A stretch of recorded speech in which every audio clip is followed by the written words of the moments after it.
Good morning students. तो आज हम लोग स्टार्ट करने जा रहे हैं हमारा lecture number 14 chapter number 3 electrochemistry. तो लास्ट टाइम हमने क्या किया था उसको थोड़ा बहुत पहले रिवाइज करेंगे और फिर आज आगे चलेंगे हम लोग हमारे एक नए इम्पॉर्टेंट कंसेप्ट के ऊपर जिसका नाम होगा इलेक्ट्रोलाइटिक कंडक्टेंस। लेकिन उससे पहले हम लोग पहले फैराडेज लॉ ऑफ इलेक्ट्रोलिसिस जो है उसको रिवाइज कर लेते हैं और फिर उसको हम लोग जाएंगे आगे। What is the Faraday's first law? Symbolically मैं बात आप लोगों को बता रहा हूँ। मास डिपोजिटेड एट एनोड और cathode is directly proportional to the equivalent weight, that is the first law. And second law क्या कहता है? मास ऑब्टेन्ड, अगर वो गैस हो या फिर गैस के फॉर्म में या फिर मेटल के फॉर्म में आप लोगों को लिबरेट मिल रहा हो तो भी वो क्या हो जाएगा? Directly proportional to the equivalent weight. और फर्स्ट लॉ में थोड़ा बहुत चेंज किया, m is directly proportional to the q। Okay, charge के ऊपर वो डिपेंडेंट रहता है। सॉरी, वो आगे करेक्शन कर लेना। तो m is directly proportional to the q। फिर हम लोगों ने फॉर्मूला लिखा था फर्स्ट लॉ के अंदर, m is equal to ZIT। तो उसके ऊपर से हम लोगों ने बहुत सारे सम्स भी किए। तो आज चलिए स्टार्ट करते हैं हम लोग आज का नया लेक्चर, नया टॉपिक, इम्पॉर्टेंट टॉपिक। 3 मार्क्स के अंदर ये क्वेश्चन पूछा जाता है, एक्सप्लेन टर्म्स। पहले हम लोगों ने यहाँ पे मैंने आप लोगों को पीछे कुछ आप लोगों को जो लिखा हुआ है वो मैं आप लोगों को सिंपली उसका इंट्रोडक्शन देके फिर हम लोग आज क्या करने वाले हैं। आज मैं आप लोगों को एक्सप्लेन करूँगा इंट्रोडक्शन टू इलेक्ट्रोलाइटिक कंडक्टेंस। मतलब कि इलेक्ट्रोलाइटिक कंडक्टेंस के अंदर जितने भी आप लोगों को टर्म्स यूज़ करने हैं वो आज मैं आप लोगों को एक्सप्लेन करने वाला हूँ। तो इसीलिए आप लोगों को सबसे पहले याद होना चाहिए, जैसे आप लोगों ने फिजिक्स के अंदर पढ़ा हुआ है रेजिस्टेंस, वैसा ही एक अलग सा एक कंसेप्ट हम लोग यहाँ पे पढ़ते हैं, कंडक्टेंस। देखो, रेजिस्टेंस और कंडक्टेंस दोनों ही सेम वे में वर्क करते हैं, लेकिन उनकी जो मेथोडोलॉजी है वो थोड़ी बहुत डिफरेंट हो जाती है। सिंपल अगर हम लोग कंडक्टेंस की अगर बात करें तो मैंने यहाँ पे आप लोगों को लिख के बताया हुआ है कि what is the simple definition to understand in a simple words, what is the definition of conductance. तो what is conductance? The ability of an electrolyte to conduct current. तो अभी तक आप लोगों ने फिजिक्स के अंदर क्या पढ़ा हुआ है?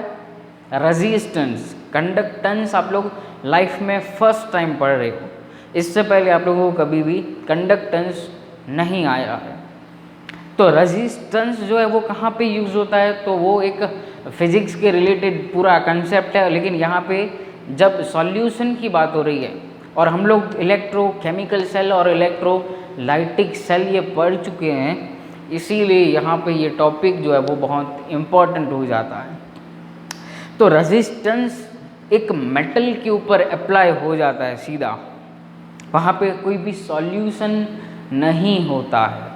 अगर आप लोग फोकस्ड इसके ऊपर करोगे तो what is the meaning of electrolytic, मतलब वहाँ पे एक इलेक्ट्रोलाइट प्रेजेंट होता है। जैसे कि हम लोगों ने इलेक्ट्रोलाइटिक सेल में देखा कि हम लोग इलेक्ट्रिसिटी पास करके, करंट पास करके वहाँ पे एक केमिकल, एक मेटल, एक gas at a particular anode और कैथोड वहाँ पे प्रोड्यूस हो रहा है। तो भाई आज हमें ये क्यों पढ़ना है? तो ये हमें टॉपिक देगा मैकेनिज्म ऑफ दैट प्रोडक्ट्स। भाई वो एक्चुअल में प्रोडक्ट्स क्यों मिलती हैं और डिफरेंट फैक्टर्स जो है वो क्यों वहाँ पे अप्लाई होते हैं। समझ में आ रहा है? पूरा थियोरेटिकल टॉपिक रहेगा आज और कुछ फॉर्मूलाज में मैं आप लोगों को डिराइव करवाऊँगा। इसीलिए फॉर्मूला मैंने आप लोगों को एक और बात बताऊँ कि चैप्टर पूरा थियोरेटिकल भी है और वैसे देखने जाए तो सम्स वाला भी है। आप लोग हर एक टॉपिक के पीछे एक सम देखोगे ही, तो इसके भी सम्स होंगे, लेकिन वो आज पॉसिबल नहीं बनेगा शायद, लेकिन नेक्स्ट टाइम जब हम लोग मिलेंगे तब हम लोग इसके सम्स भी करेंगे। लेकिन मैंने आज एक जो बनाया हुआ है कंटेंट, उसमें सिर्फ मैं आप लोगों को आज इंट्रोडक्शन ही दूंगा, जैसे हम लोग हर एक लेक्चर में करते हैं कि first lecture is always introductory lecture of any new topic.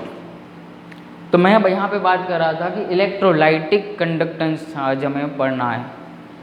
तो सॉल्यूशन के अंदर ऐसी कौन सी चेंजेस हो रहे हैं जिसकी वजह से आप लोगों को प्रोडक्ट्स मिलते हैं एनोड और कैथोड के ऊपर। एक्चुअली हम लोग क्वालिटेटिव और क्वांटिटेटिव मेथड सीख के आए, लेकिन that is according to laws, Faraday's laws.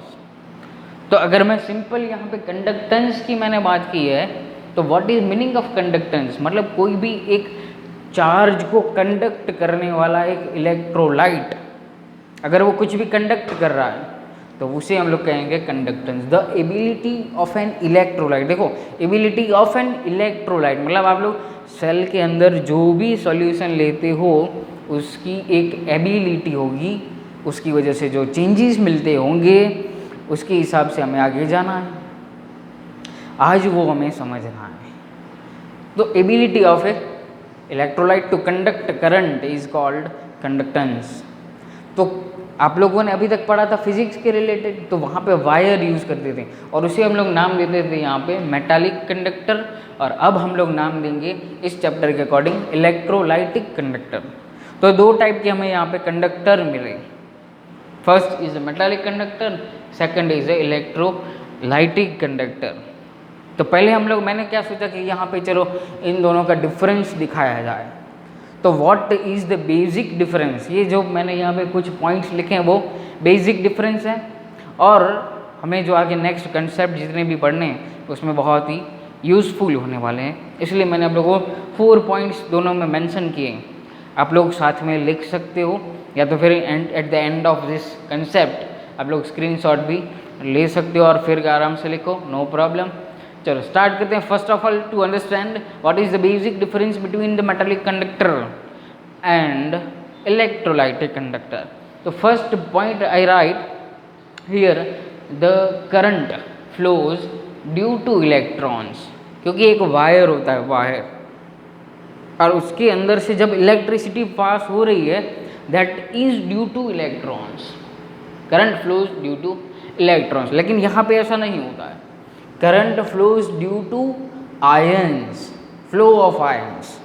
क्यों? क्योंकि वहाँ पे एक सॉल्यूशन है, जब इलेक्ट्रिसिटी उसको पास करते हो, करंट जब पास होता है तो क्या हो जाता है, कोई भी सॉल्यूशन जो होता है वो उसके आयंस के अंदर डिसोसिएट हो जाता है, और फिर वहाँ पे पॉजिटिव और नेगेटिव जो आयंस होते हैं, कैटायन एनायंस होते हैं, वो पर्टिकुलर एनोड और कैथोड के ऊपर जाते हैं। इसलिए first important point, first basic point is that current flows due to electrons, here current flows due to flow of ions. Now move on to second point. If you understand, बहुत ही basic है। चलो second point ये बजाते हैं, no chemical decomposition of a substance by current, by passing current. मतलब current में जैसे हम लोग सपोज करो कि ये वायर है, अब ये वायर है तो इसमें से हम लोग यहाँ से करंट पास करेंगे तो इसकी साइज़ ना तो छोटी हो जाएगी ना बड़ी हो जाएगी। ये सपोज करो कि वायर है, कॉपर का वायर हमने ले लिया, एल्यूमिनियम का वायर ले लिया, कोई भी मेटल का जो वायर है अगर उसमें से हम लोग करंट पास करवाते हैं तो इसकी साइज़ में कोई भी चेंजेस नहीं आते हैं। इसलिए हम लोगों ने यहाँ पे लिखा है there is no decomposition of substance by passing current. लेकिन यहाँ पे ऐसा नहीं होता है, केमिकल डिकम्पोजिशन हो जाता है। अभी मैंने आप लोगों को एग्जाम्पल दिया, NaCl तो करंट पास करवाओगे तो टूट जाता है, डिकम्पोजिशन हो जाता है, डिसोसिएट हो जाता है Na+ और Cl- के अंदर। तो यहाँ पे इस फॉर्म में क्या, जैसे करंट पास करेंगे तो ब्रेक हो जाएगा और तो ही हमें प्रोडक्ट्स मिलेंगे। Third point is most important, that is based on the resistance. अब मैंने यहाँ पे आप लोगों को पहले एक फिगर ड्रॉ किया, फिर नीचे एक पॉइंट लिखा हुआ है।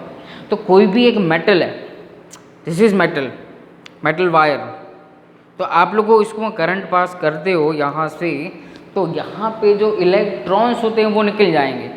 हाँ सपोज कर रहे हैं, ऐसे में ये रफ फिगर से मैंने दिखाया यहाँ से कि इलेक्ट्रॉन्स अगर यहाँ से निकले तो करंट की डायरेक्शन ये होती है, अपोजिट डायरेक्शन होती है करंट की। तो वहाँ से क्या हो जाएगा, तो क्वेश्चन ये हुआ कि रेजिस्ट कौन करेगा। तो यहाँ पे मैंने लिखा हुआ है कि resistance due to the collisions with cation, और उसको ही हम लोग नाम देते हैं 11th के अंदर कर्नल नाम देते हैं हम लोग इसको, क्योंकि इलेक्ट्रॉन्स जो है वो निकल जाते हैं और फिर यहाँ पे बचेंगे कौन, तो पॉजिटिव आयन्स ही बचेंगे, और वो क्या करेंगे, यहाँ पे एकदम भीड़ जमा हो जाती है, तो करंट उतना पास हो नहीं पाएगा। समझ रहे हो रेजिस्टेंस का मीनिंग क्या है यहाँ पे। सिंपल रेजिस्टेंस का मीनिंग क्या होता है, तो ऑब्स्ट्रक्शन टू द पाथ। जब भी करंट का जो पाथ होता है उसमें जितने भी ऑब्स्ट्रक्शंस मिलेंगे दैट इज रेजिस्टेंस। उसे ही सिंपल लैंग्वेज में हम लोग रेजिस्टेंस कहते हैं। तो यहाँ पे रेजिस्टेंस किसी वजह से होता है, तो that is due to collisions with the cation. Cation जो होंगे वो एक दूसरे के साथ वहाँ पे कोलाइड होते होंगे, तो वो बेचारा करंट है उसको यहाँ पे बहुत ही प्रॉब्लम हो जाएगी अंदर जाने के लिए, इसलिए हम लोग उसके नाम देते हैं रेजिस्टेंस। अगर अच्छी लैंग्वेज नाम दिया है तो क्या हम कर्नल बोलते हैं, कर्नल। और तो यहाँ पे क्या होगा, तो यहाँ पे जो है वो resistance it is due to the interactions, क्योंकि केमिकल रिएक्शंस हो रहे हैं। देखो केमिकल रिएक्शंस हो रहे हैं, तो किन के बीच में रिएक्शंस हो रहे हैं, तो फर्स्ट सॉल्यूट के बीच में होगा। सपोज करो NaCl, तो Na+ और Na+ और Cl- के बीच में भी पॉसिबल है, क्योंकि दोनों सॉल्यूट के पार्ट हैं, तो वहाँ पे इंटरैक्शंस हो रहे होंगे। देन सॉल्यूट एंड सॉल्वेंट, तो Na+ और H2O के मॉलिक्यूल के बीच में, तो वहाँ पे इंटरैक्शंस हो रहे हैं। और सॉल्वेंट एंड सॉल्वेंट के बीच में इंटरैक्शंस हो रहे हैं, मतलब H2O मॉलिक्यूल के बीच में भी इंटरैक्शंस होते होंगे, और उसको ही नाम देते हैं हम लोग विस्कस फोर्स। अब विस्कस फोर्स या विस्कोसिटी तो कहाँ से आया, तो सिंपल एक एग्जाम्पल लो। अगर अपने रूम में बैठे हो तो क्या करो, सरफेस से नीचे तो एक गिलास पानी डालो, सरफेस के ऊपर मेज़र करो कितनी स्पीड में कितना डिस्टेंस कवर कर रहा है, एक डिस्टेंस मेज़र कर लो वहाँ से, और फिर उसी सेम आप लोग क्या करो, वहाँ पे ऑयल उसको फेंको नीचे, तो वो विस्कस है। विस्कस मतलब मोर डेंस होता है वो, तो उसके ऊपर मतलब डेंसिटी के ऊपर भी वो डिपेंड कर गया, इसलिए हम लोग क्या करते हैं यहाँ पे विस्कस फोर्स यहाँ पे मैंने लिखा हुआ है।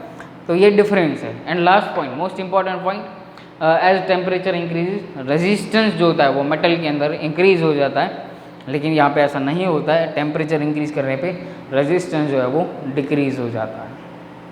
This are the simple basic difference between the metallic conductor and electrolytic conductor. अब मैं आप लोगों को क्या करता हूँ कि अब मैं जाऊँगा आप लोगों को सिंपल जितने भी बेसिक जो टर्म्स हैं जो यहाँ पे हमारी टेक्स्ट बुक में भी दिए गए हैं, और हमें क्या कर रहा है अब, तो थोड़े बहुत ऐसे टर्म्स जो हैं वो जो हमें काम के हैं वो हमें अब मैं आप लोगों को एक्सप्लेन करने जा रहा हूँ। 1 बाय 1 जो है वो आप लोगों को एक्सप्लेन करता जाऊँगा। Write down the first term, यहाँ पे आप लोग ऐसे भी लिख सकते हो basic terms related to electrolytic conductance. First जो होता है वो हम लोग वही लेते हैं रेजिस्टेंस। मैं आप लोगों को इसके अंदर जहाँ पे भी फार्मूला की ज़रूरत होगी, डिराइव करने की ज़रूरत होगी, वहाँ पे मैं करवाऊँगा। ओके, वो फार्मूला कैसे आया वो भी आप लोगों को सिखाऊंगा, सो डोंट वरी। रेजिस्टेंस है तो सिंबल क्या होता है उसका, बेसिक बातें, मतलब थोड़ा बहुत मैं स्पीड में भी जाऊंगा कहीं कहीं पे। रेजिस्टेंस का अगर डेफिनेशन देना हो तो क्या होगा, द ऑब्स्ट्रक्शन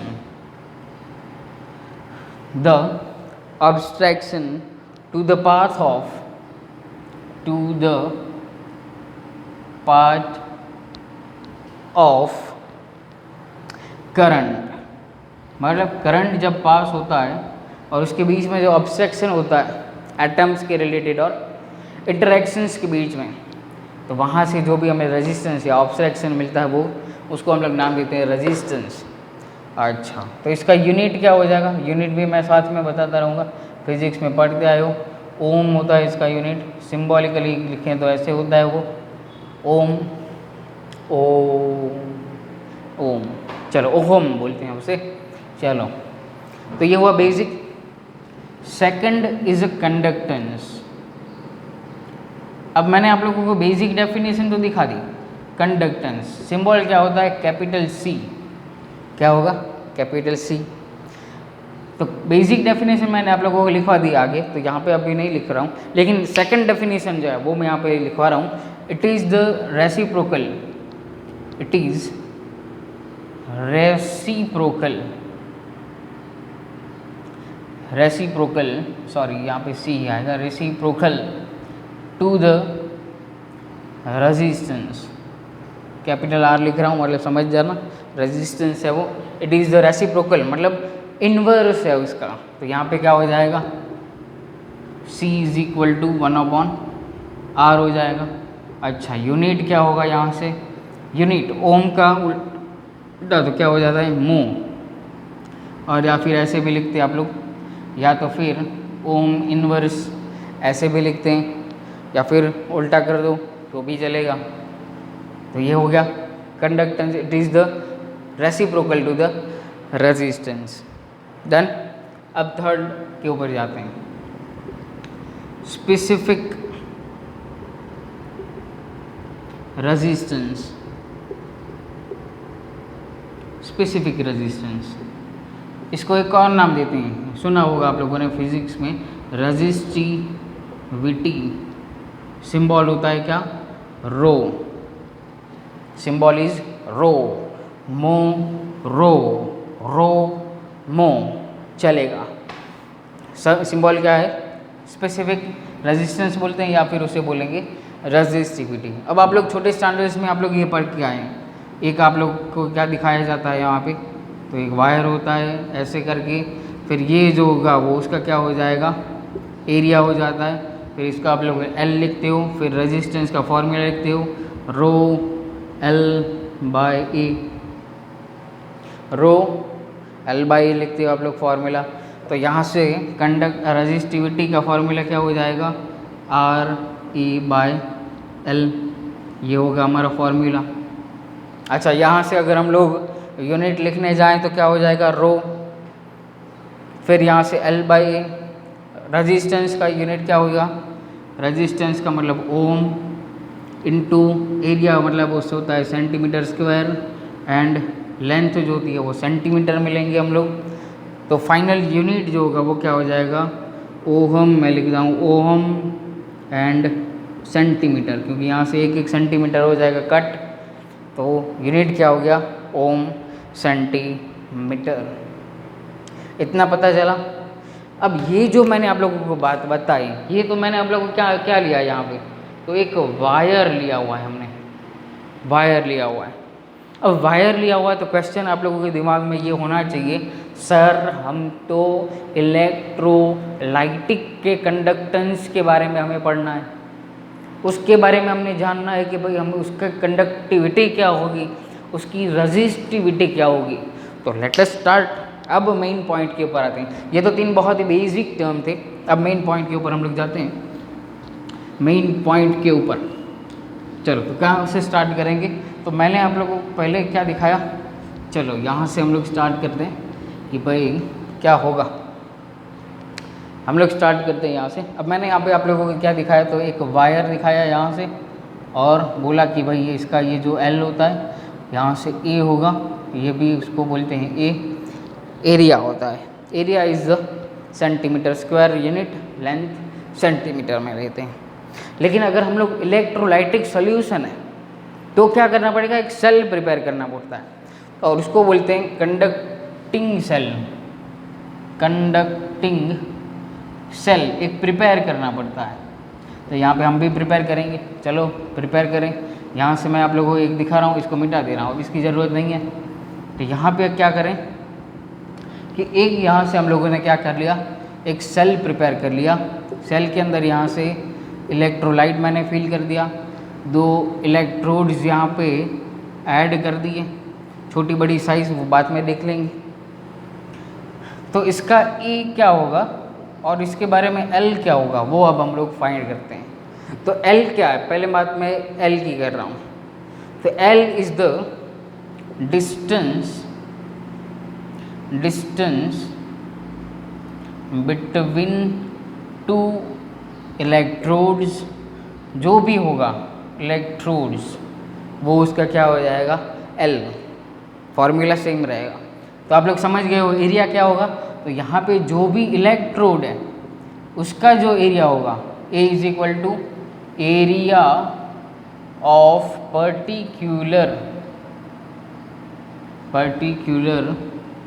इलेक्ट्रोड्स, हो जाएगा हमारा ए।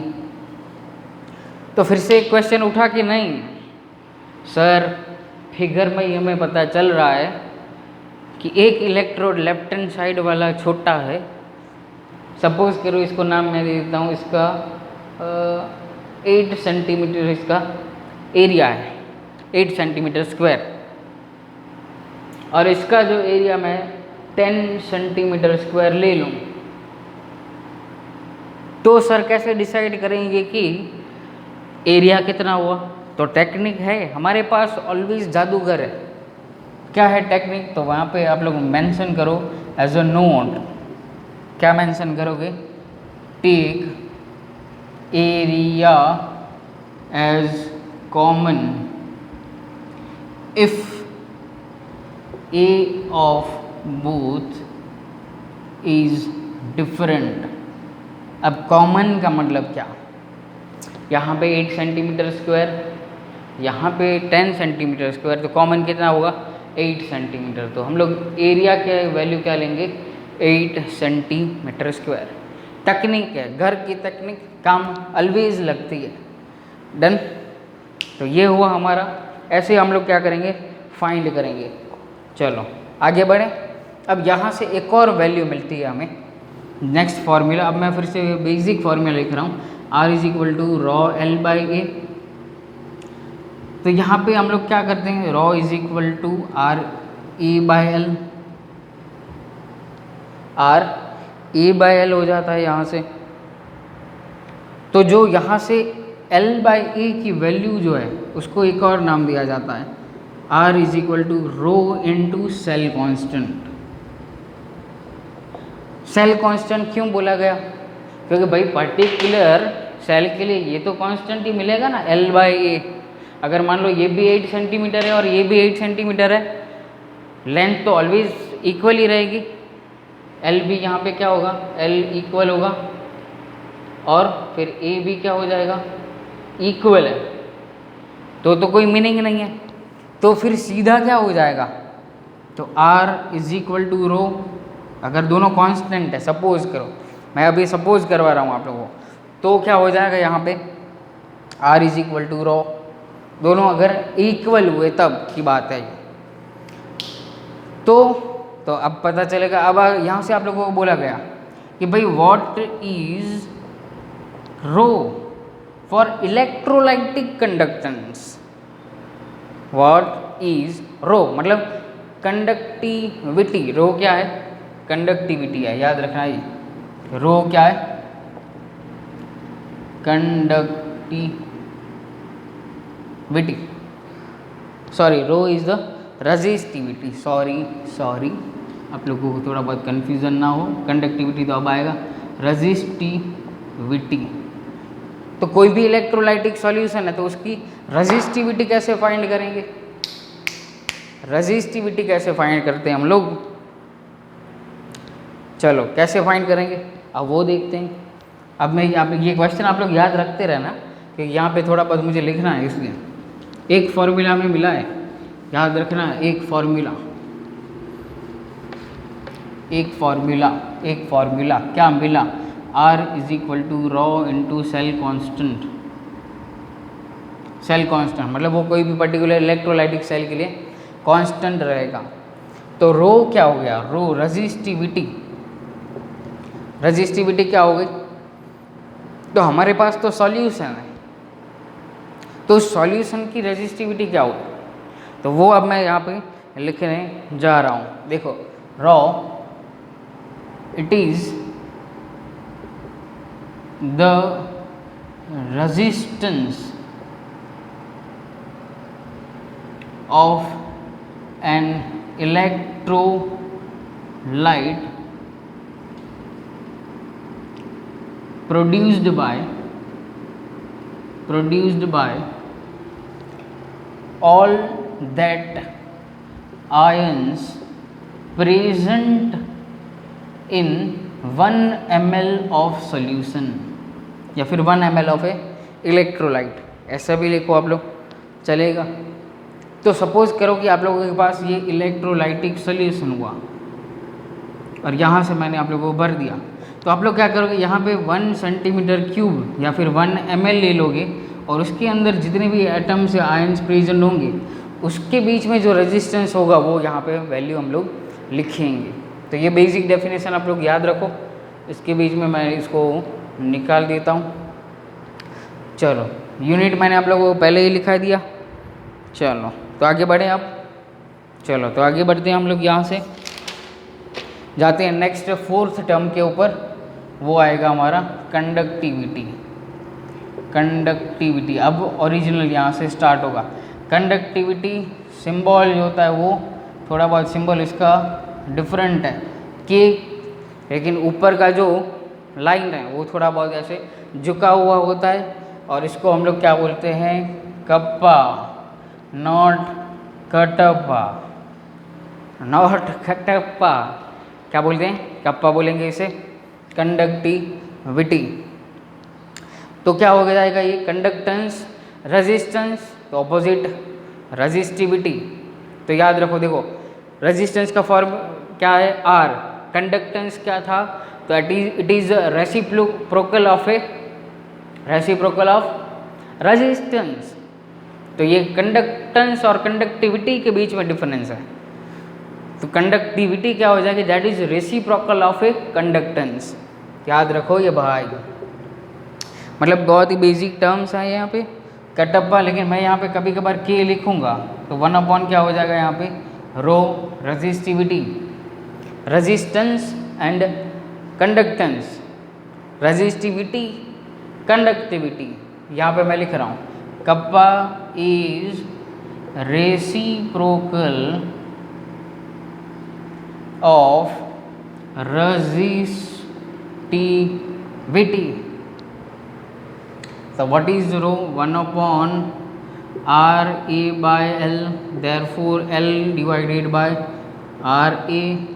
यूनिट क्या हो जाएगा यहाँ पे, यूनिट L होता है सेंटीमीटर के अंदर, यहाँ पे ओम हो जाएगा एंड सेंटीमीटर स्क्वायर। तो आप लोग क्या लिखो, 1/, यहाँ पे rho into centimetre equal to क्या करके, रो इनवर्स सेंटीमीटर इनवर्स। ये हो जाएगा आप लोगों का कप्पा का यूनिट, रोम इनवर्स इंटू से यहाँ पे हो जाएगा सेंटीमीटर इनवर्स। पता चला, बहुत ही इजी है एक। अगर मैं इसको ऐसे भी मॉडिफाई करूँ, देखो L/A, तो हम लोगों ने इसको क्या लिखा था, सेल कांस्टेंट लिखा था, देयरफॉर क्या हो जाएगा, K is equal to cell constant divided by क्या हो जाएगा, R, therefore cell constant is equal to what, तो कटप्पा इंटू R। डन। तो ये भी एक बेसिक फार्मूला है। डन। एक और फार्मूला यहाँ से मिलता है, K is equal to C into, ये क्या है, कंडक्टेंस इंटू सेल कांस्टेंट। ये डायरेक्टली डिराइव्ड फार्मूला, ये भी आप लोग लिख सकते हो, और इसको फार्मूला को यूज़ करेंगे हम लोग न्यूमेरिकल्स के अंदर। तो याद रखना है आप लोगों को ये। चलो तो ये इसका डेफिनेशन लिखें अब। Definition, move on to definition of a conductivity. तो कंडक्टिविटी का डेफिनेशन क्या पॉसिबल हो जाएगा, अब आप लोग भी लिख सकते हो, ट्राई करो। Conductance, it is the conductance, it is the conductance of the ions present in 1 centimeter cube of that electrolyte। उसके जैसे ही डेफिनेशन है, कोई भी चेंज नहीं। डन। एक और फॉर्मूला होता है, K is equal to conductance divided by volume होता है।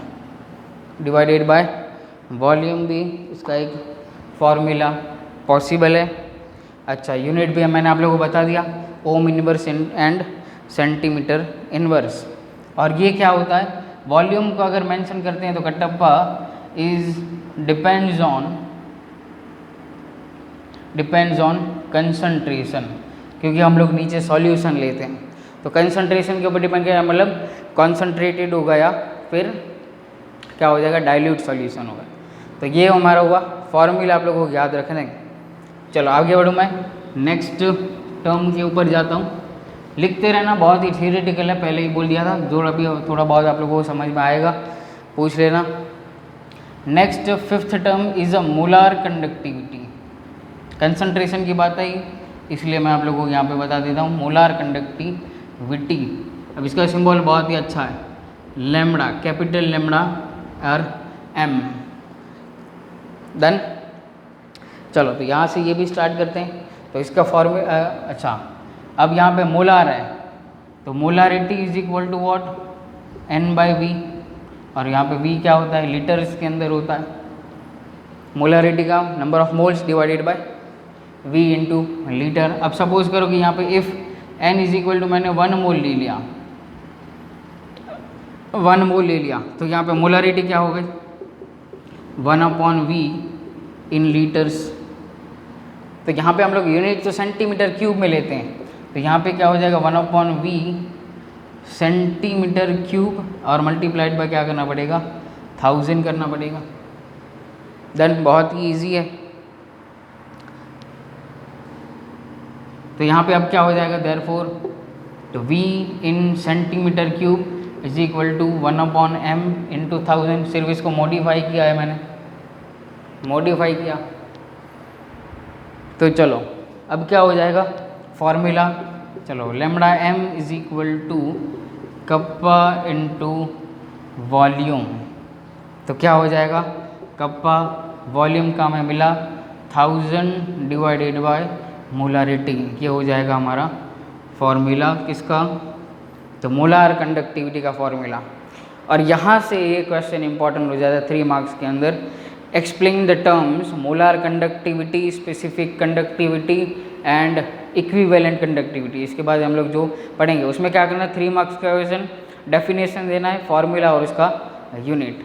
अब डेफिनेशन क्या पॉसिबल है इसका, चलो तो लिखते हैं इसका definition. It is the conductance due to, लिखते हूँ conductance due to all the ions, ड्यू टू all the ions of that electrolyte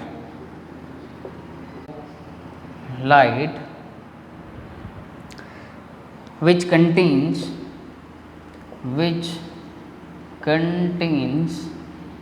1 mole. देखो मोलारिटी है इसलिए हम लोग वर्ड यूज़ करेंगे यहाँ पे 1 मोल ऑफ इलेक्ट्रोलाइट।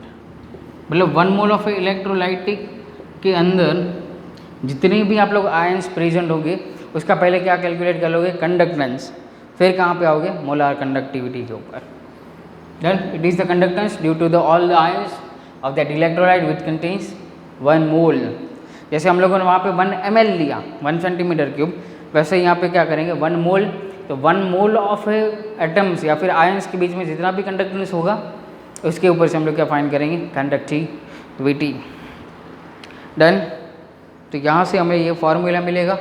और एक स्पेसिफिक यूनिट, मतलब ऐसा ही यूनिट आप लोगों को यहाँ से दिया जाता है, टेक्स्ट बुक में देखोगे तो it is siemens, S siemens किसका यूनिट होगा वहाँ पे, lambda m is equal to, formula क्या लिखा हमने, lambda m is equal to kappa into 1000 divided by molarity. तो ये कप्पा का यूनिट होगा, क्या होगा, सीमेंस। डन। सीमेंस एक ऐसा यूनिट है। फिर यहाँ पे हम लोग लेते हैं सेंटीमीटर स्क्वायर एंड एक और यहाँ से आ जाएगा मोल इनवर्स। ये आप लोगों को यूनिट दिया जाता है। और ऐसे ही हम लोगों का 6th जो टर्म होगा आज का last term, that is equivalent conductance. Equivalent conductance बहुत ही इंपॉर्टेंट। इसके ऊपर से मैं सीधा लिख रहा हूँ n is equal to kappa into 1000 divided by n, मतलब नॉर्मलिटी। डन। तो इसका भी यूनिट आप लोग लिख सकते हो। और यहाँ पे भी क्या हो जाएगा, सेम आएगा, यहाँ पे डेफिनेशन भी सेम हो जाएगा, लेकिन यहाँ पे एक चेंज आ जाएगा। यहाँ पे क्या हो जाएगा 1 ग्राम, अब यहाँ से ग्राम लेंगे क्योंकि हमें फाइंड करना होता है इक्विवेलेंट वेट। तो बहुत ही आज मैंने आप लोगों को बेसिक पढ़ा है, उसमें कोई भी देखो अगर कुछ भी थोड़ा बहुत भी समझ में आया तो भी चलेगा। मेन फार्मूलाज है यहाँ से, इसलिए फार्मूला आना चाहिए, और कुछ नहीं आएगा तो चलेगा। नेक्स्ट टाइम मैं क्या करूँगा, जितने भी आज हम लोगों ने फार्मूला लिखे हैं उसका एक नोट्स बना के यहाँ पे प्रेजेंट कर दूंगा। नेक्स्ट टाइम रिवीजन में वो ले लेंगे। तो आज का लेक्चर यहीं पे कर दें ख़त्म। नेक्स्ट टाइम करेंगे sums, so be prepare for sums. चलो, thank you and very much.